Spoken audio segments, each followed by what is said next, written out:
Sen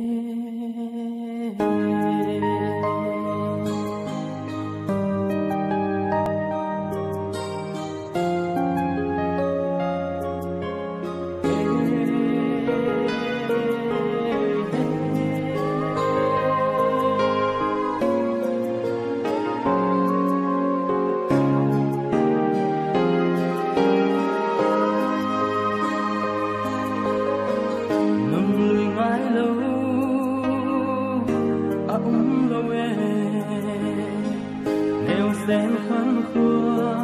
mãi lâu ống lâu lùi ghé la lung hè lâu lâu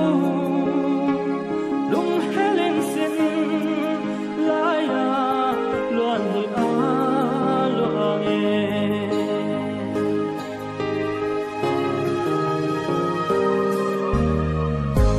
nghe tu min mùi hoa hình gì lại lắng nghe xem nào bằng lại dàn cửa gió yên mai mình cất tiếng thề lâu tay khúc và đông những dòng chân hàng hình ghẹo in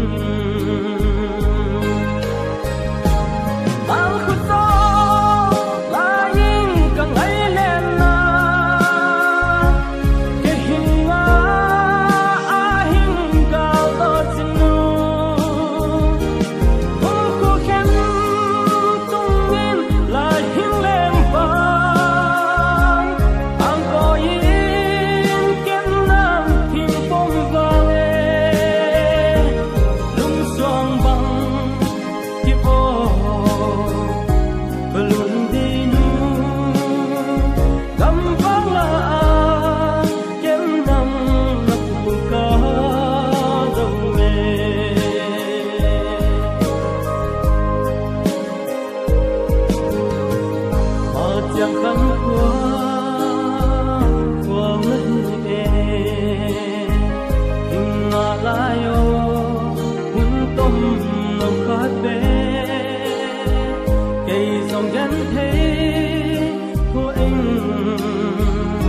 nắp cô đầu hi hai bóng mà là tiếng nghe đòn bằng tua